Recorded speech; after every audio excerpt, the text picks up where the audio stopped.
Assalamualaikum warahmatullahi wabarakatuh. Saya Rashida Amani akan mempresentasikan tentang HHBK, yaitu kayu putih sebagai tanaman obat.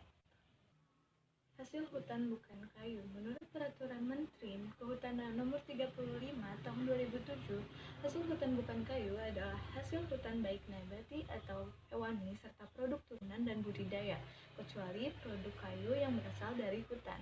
Tanaman obat merupakan hasil hutan bukan kayu. Secara garis besar, potensi hasil hutan selain kayu tersebut dibedakan menjadi beberapa jenis, seperti resin, minyak astiri, minyak lemak, karbohidrat, buah-buahan, getah, dan tanin, tanaman hias dan obat-obatan, bambu, rotan, hasil hewan, jasa hutan, dan lain sebagainya, yang keseluruhannya dikategorikan menjadi hasil hutan bukan kayu, komersil, dan non-komersil.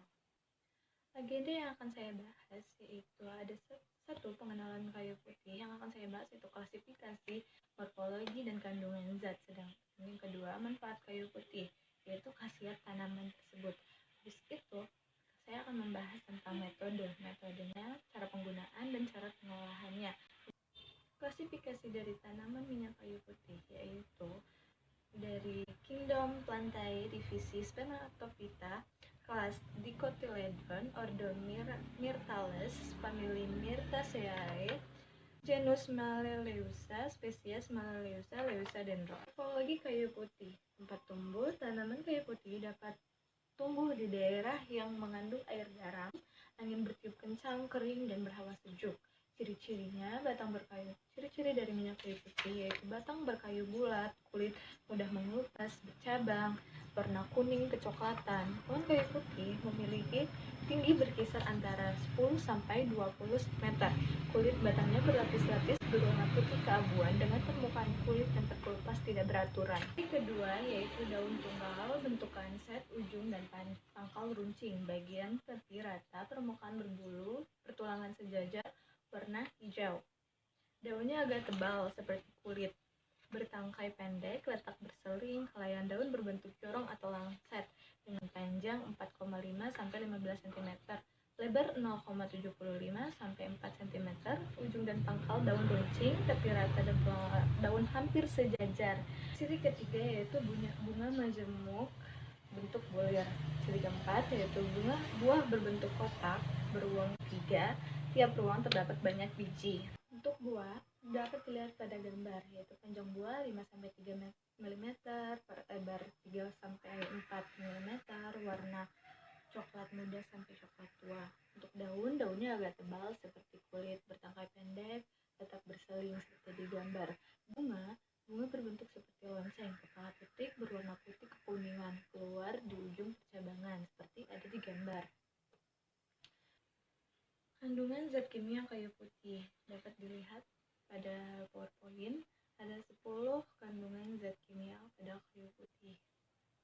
Yang paling tinggi yaitu sinol, yaitu kadarnya 60 sampai 60,03%. Dari daun kayu putih ini diperoleh senyawa kimia antara lain sinol, maleleusin, minyak astiri yang terdiri atas terpinol, sinol, dan lignin. Kandungan kimia kulit pohon itu ada lignin, maleleusin. Di daun ada minyak astiri terdiri dari sinol 50% sampai 65%, alfa terpinol, valeraldehida, dan benzaldehid. Selanjutnya yang kita bahas yaitu manfaat kayu putih, yaitu khasiat yang terdapat pada kayu putih tersebut. Secara empirik, daun kayu putih berkhasiat untuk menghilangkan bengkak dan menghilangkan nyeri, analgetika, radang usus, diare, reumatik, asma, radang kulit, eksema, insomnia, dan sakit kepala. Ramuan kulit, daun putih akan membersihkan luka dan menghisap nanah yang terdapat pada luka. Dengan minyak kayu putih dapat membantu mengurangi rasa sakit karena dapat memperlancar peredaran darah sehingga dapat mengurangi pembengkakan, sehingga melonggarkan tekanan saraf-saraf di tenggorokan hingga dapat membantu. Manfaat lain minyak kayu putih sebagai kesehatan yaitu sebagai antiseptik. Minyak kayu putih ini sangat efisien dalam menanggulangi infeksi dari kuman. Yang kedua yaitu insektisida. Minyak kayu putih sangat efisien dalam berkendara jauh agar tidak masuk angin dan membunuh serangga.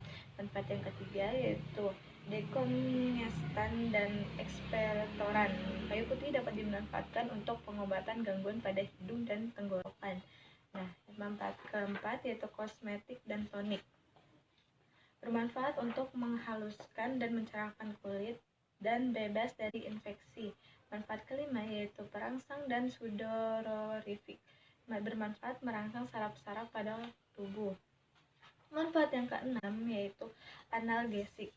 Analgesik itu yaitu mengurangi rasa sakit seperti sakit gigi, sakit kepala, dan lain-lain. Manfaat ketujuh yaitu panas. Bermanfaat untuk mengurangi demam yang disebabkan karena terjadinya infeksi dengan mengeluarkannya melalui keringat. Manfaat ke-8 yaitu udara. Bermanfaat untuk mengeluarkan angin bagi penderita yang masuk angin. Manfaat ke-9 yaitu anti sakit saraf. Bermanfaat untuk mengatasi sakit saraf di sekitar daerah mulut termasuk tenggorokan, telinga, amandel, dan lain hal sebagainya. Cara pengolahan kayu putih. Cara pengolahan kayu putih itu ada 4 cara, yaitu daun kayu putih dipetik terlebih dahulu dari pohonnya, kemudian baru dilakukan penyulingan secara sederhana. Yang kedua, setelah itu daun minyak kayu putih dimasukkan di atas rak dalam ketel tempat perebusan dan pada dasar ketel diisi air yang dibakar menggunakan tungku. Ketel ditutup rapat agar uapnya tidak keluar.